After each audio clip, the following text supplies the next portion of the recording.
presentation for today.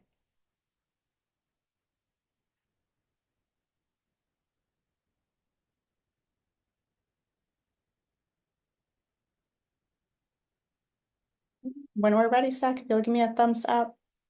I'm not seeing any prompting. It's recording. We're good to go. Perfect. Well, now you get that awkward silence at the beginning of our recording. All right, welcome everyone to our Texas Lift State-Approved Provider List for LASO 4 Overview webinar. This webinar will review important information about our approved provider application process, and you may already be familiar with some of this information based on the resources that were posted on TA's State-Approved Provider List, including a similar webinar that happened a few weeks ago. And if you are familiar with these resources, we ask that you listen and think of questions that may not be answered by your current material. So at the end of the session, everyone will have an opportunity to ask questions. So the more familiar you are with the material, the more in-depth your questions tend to be. So please take a moment to think of questions. Also, Zach and I will not be offended if at any point during this presentation, you have to hop off the call. Like I mentioned, Zach Nastosha, Chris Fargo, and I are here to support you throughout today's presentation. We're both regional support and implementation coaching leads, and Chris Fargo is our fearless director. Together we'll do our best to answer all questions you may have, and we'll update the FAQ document currently available on the SAPL site with your questions and any remaining wonderings. If you would like to access that FAQ document during this presentation, go ahead and travel to the link that I just dropped in the chat. You may open it alongside the information being presented so that you can have as in-depth of a look into our process as possible. Our objective today is to make sure that you have a solid understanding of the Texas Lift approved provider application process that includes its timeline, how it will be scored, and the evidence you will need to provide, the application review process itself, and your next steps as an applicant. Please know that we are working in partnership with Rivet Education on this project, giving their expertise in reviewing professional learning providers and their in-depth knowledge of the Texas context. We welcome their feedback to this process. If you've been a part of our previous vetting processes, you'll notice that that HQIM component that Rivet brings has been made more robust as part of our partnership with them. For our agenda today, you'll see that we're going over our project. We will also review the application, including the evidence, review process, and submission, as well as the timeline. Please know that that timeline is very important given the comprehensive nature of this application. As you listen, I invite you to think of the timeline and the individuals from your team who will need to inform or collaborate in the process. Please also note that we will not be accepting any late applications, so give yourself plenty of time to review the materials and complete the application. All right, let's kick things off with an overview of the project and the upcoming timeline.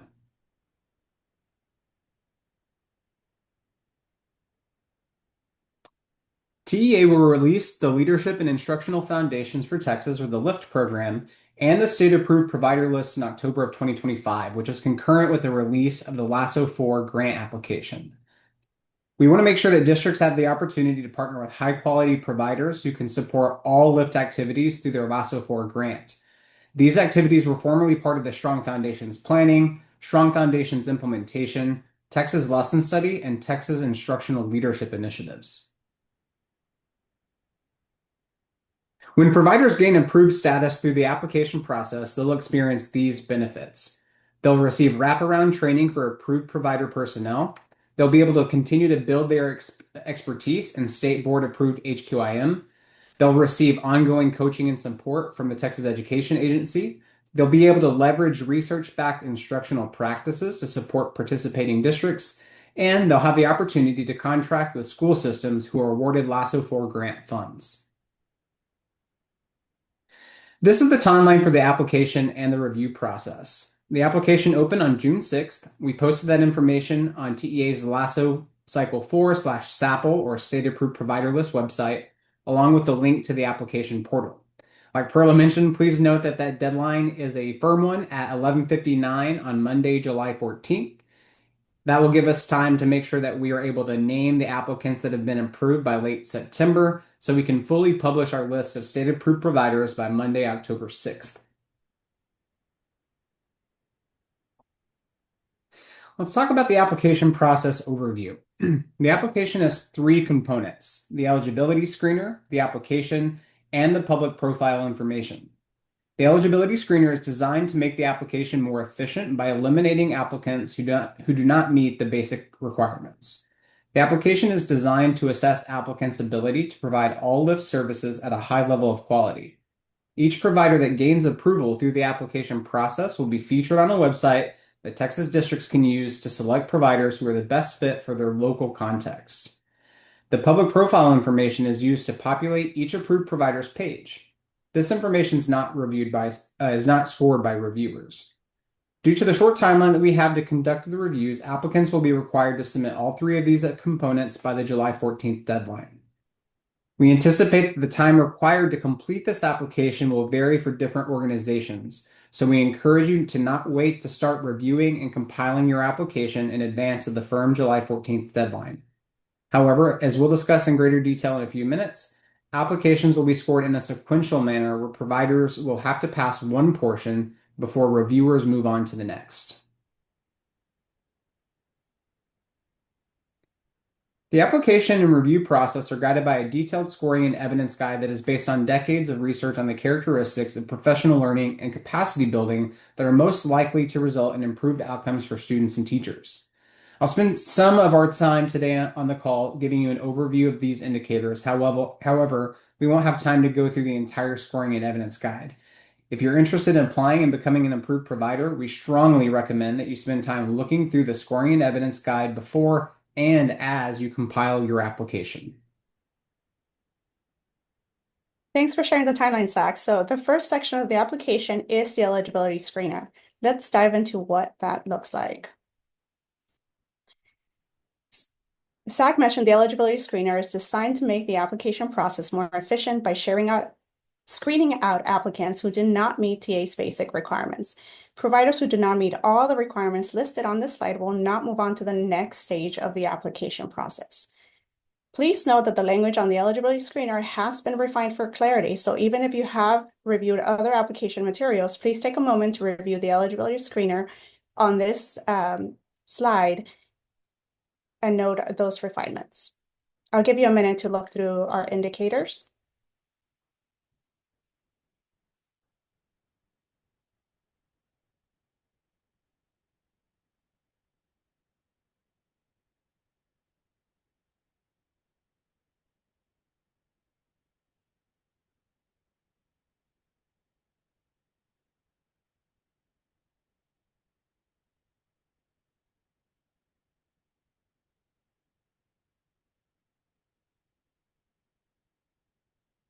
Now that you've reviewed them, I do want to lift from this screener that providers must agree to build capacity through a comprehensive professional learning model that includes training, coaching, and HQIM implementation support as described in Indicator E2.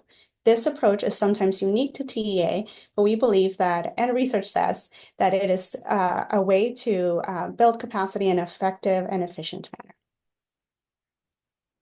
Let's look at the second half of our indicators.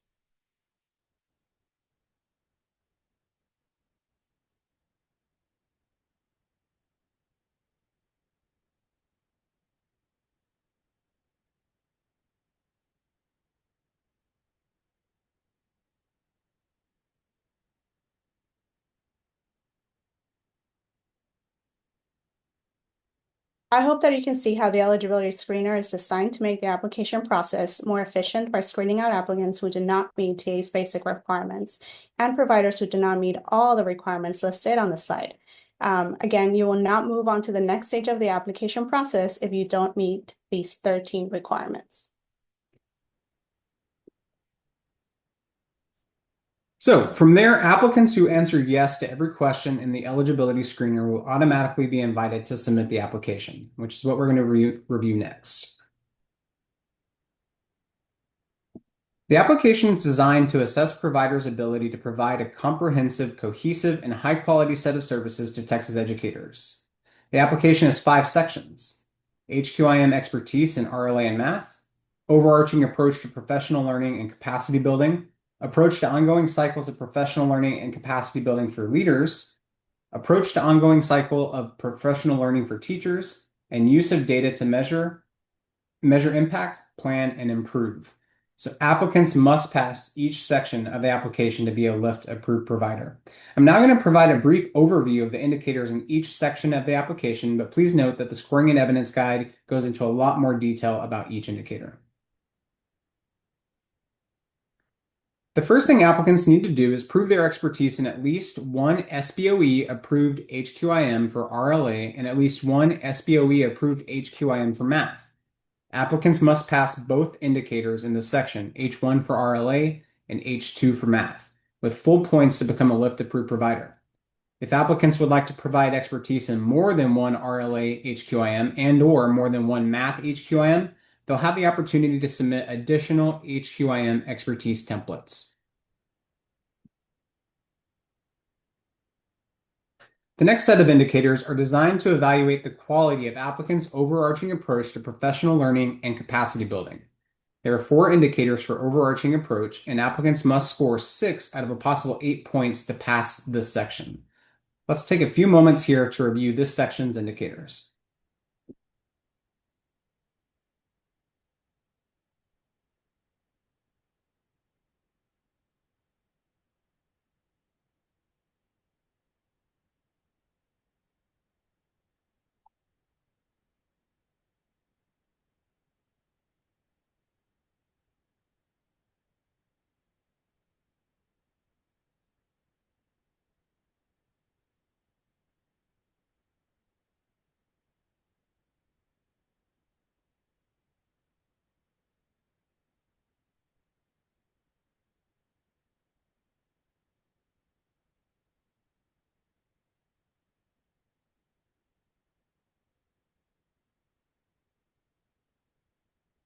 All right, let's move on. The next set of indicators are designed to evaluate the quality of applicants' professional learning and capacity building services for district and campus level leaders, including principal supervisors. There are 7 indicators for this section, and applicants must score 10 out of a possible 14 points to pass this section. Again, let's take a moment to review this section's indicators.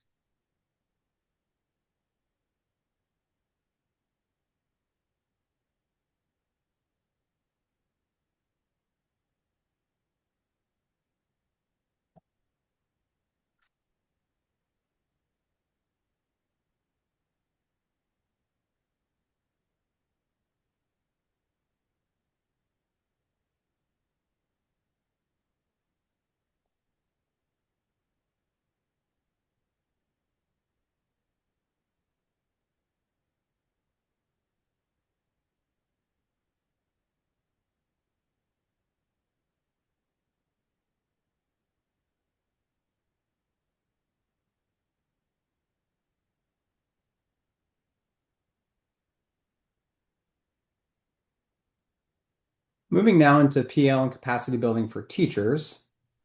This set of indicators are designed to evaluate the quality of applicants' professional learning and capacity building services for teachers. There are 5 indicators for this section, and applicants must score 8 out of a possible 10 points to pass this section. So again, we're going to take a few moments here to review these indicators.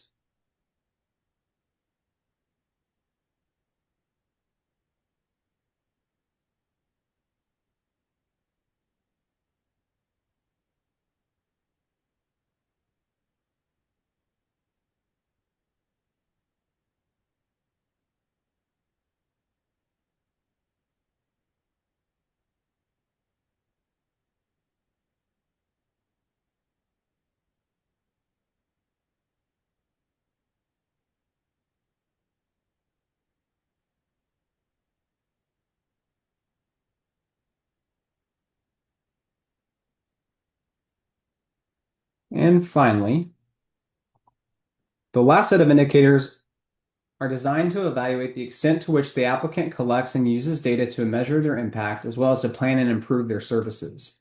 There are 6 indicators for this section, and applicants must score 7 out of a possible 10 points to pass this section. Let's take just a moment here to review this last section's indicators.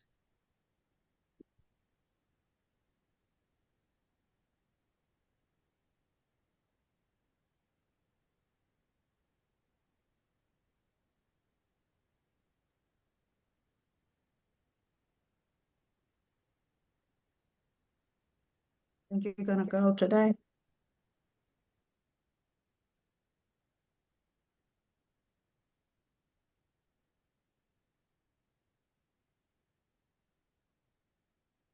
All right. So I just provided a brief overview of what applicants need to prove they can do. This slide provides an overview of how applicants will prove it via the application submission requirements. As I previously mentioned, applicants will need to submit 2 HQIM expertise templates to prove they have expertise in at least 1 HQIM for RLA and at least 1 HQIM for math. Again, HQIM is defined as those materials that the Texas State Board of Education has approved through its Instructional Materials Review and Approval process. To prove expertise in the overarching leadership, teacher, and data indicators, applicants must submit 2 things: artifacts that demonstrate their ability to meet these indicators up to a maximum of 400 pages.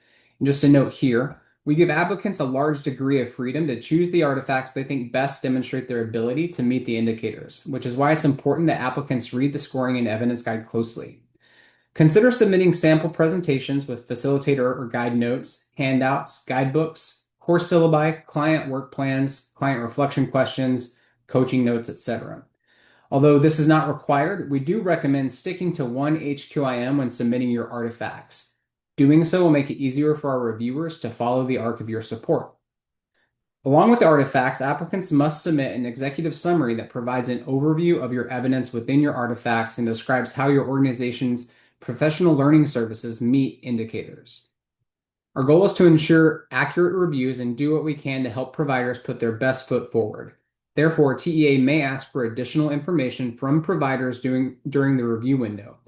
If this happens, applicants will have 24 hours to submit the requested information. Let's move on to some tips for completing your organization's application. 1. If possible, submit artifacts ideally focus on the services you provide to 1 HQIM. You're obviously submitting expertise templates that you have expertise in both RLA and math, but when it comes to the actual artifacts that you're submitting within the main application, if you're able to, having all of those artifacts aligned to one content area is going to be helpful. 2. Prioritize artifacts that have a direct connection to the HQIM. 3. Use the executive summary to provide context for the artifacts and how they connect to the indicators. 4. Know that there's no right set of artifacts. We simply want this to be a reflection of the true work that you've performed with clients in the past related to the indicators that you see in the evidence and scoring guide. 5. Do not include external links in the artifacts or the executive summary. Reviewers will not always be able to access or open links. And then finally, just a reminder here for number 6, TEA may ask for additional information during the review window if necessary, and providers would have 24 hours to submit the requested materials. And just a quick note there, we mean 24 like business hours. If we were to request that on a Friday afternoon, the expectation would be that we have those materials from your organization by Monday afternoon. Just a quick clarification there. All right, I'm going to hand it back over to Perla. All right, Zach, thanks for those tips. Let's look at the public profile template. This is the last set of information that you will have to provide as part of your application. Providers who pass the review process will get a public-facing page in the LIFT approved provider list. The profile page will be public-facing and used by school systems to learn more about approved providers once they receive their grant. The information that we would like to showcase as part of your approved provider profile page includes the following. Please take a minute to look at it.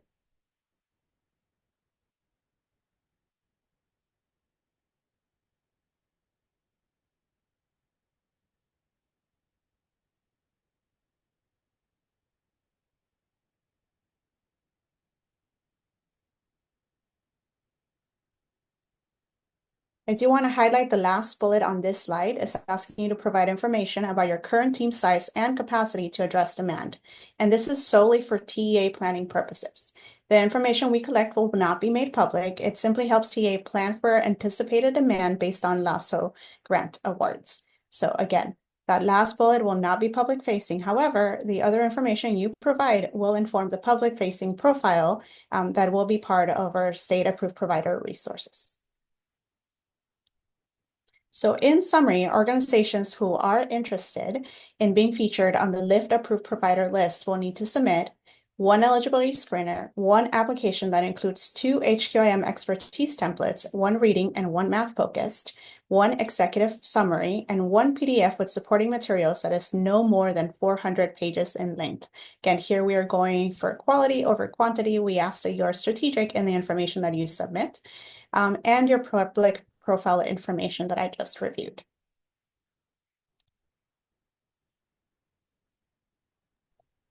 So far, we've talked through the indicators and the application process. I'm now going to share a bit more about the review process. Again, the goal of this initiative is to ensure that Texas LEAs have a handful of qualified providers with whom they can partner with the financial support they receive from the LASO grant to tackle all LIFT programming activities. Therefore, each application undergoes a thorough review process by a trained team of educators from Texas and across the country. Reviewers assess whether professional learning partners provide significant evidence of robust HQIM-aligned services. Let's talk about the reviewers. Each reviewer is selected for their expertise in HQIM, professional learning, and capacity building. Rivet provides reviewers with additional training on the evaluation process for the Texas LIFT approved provider list prior to reviewing applications. Each application is assigned a team of 2 reviewers who use the scoring and evidence guide and submitted documents to look for evidence of robust HQIM-aligned services. If there is a conflict in the scores, that is to say one reviewer says pass, one reviewer says fail, the application is flagged to be reviewed by an administrator.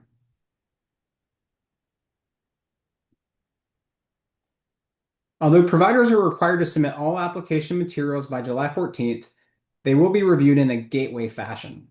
First, as we shared earlier in this presentation, applicants must pass the eligibility screener by responding yes to each question. Applicants who answer no to one or more of the eligibility questions will automatically be exited from the application portal. Applicants who answer yes to each of the eligibility questions will automatically pass to the next stage of review. In the second stage, reviewers will evaluate applicants' HQIM expertise template for the extent to which the provider can support at least one SBOE-approved HQIM for RLA and at least one SBOE-approved HQIM for math. Applicants who fail to prove expertise in at least one SBOE-approved HQIM for RLA and at least one SBOE-approved HQIM for math will be exited from the application process. Applicants who prove they have the necessary HQIM expertise will move to the third and final stage of review. In the third stage, reviewers will evaluate applicants' set of artifacts and their executive summary to determine the extent to which the provider passes each section of indicators. Applicants who fail this final stage will not be approved. Applicants who pass this final stage will be approved, and their information will be shared on their public profile of the LIFT approved provider list. Again, please note that TEA may ask for additional information from providers during this review window if necessary. If that does happen, applicants will have that 24 business hours to submit the requested information. Let's talk about some next steps next. As you can tell, the LIFT approved provider application is a comprehensive process. So let's look at our timeline one more time and look at next steps that you and your organization can take. This slide summarizes the application timeline and tasks. The first thing I encourage you to do is to begin reviewing the scoring and evidence guide. It will give you a better idea of whether your organization is likely to pass the review process and what you will need to submit to prove you have the required experience and expertise. Enlist those at your organization and make sure that your application reflects the talents of your organization. The provider application portal has opened and will close on July 14th. During this window, interested providers must submit all parts of the application. Providers do not need to wait until the end of the window to submit their application. Please note that only one person per organization will be able to log into the provider application portal, but you can share the login information with multiple people at your organization. Only one profile needs to be created, though. TA will notify applicants of their approval status. Let's take a quick look at resources that are available to you during this process. Resources are posted on our SAPL site. They include an FAQ document as well as the scoring and evidence guide. The webinar recording and slides will be made available alongside templates of what your application will look like. If you have additional questions as you complete this process or as you begin it, contact us at sapl@ta.texas.gov. We would love to support you. At this time, we will stop the recording and we will take questions live.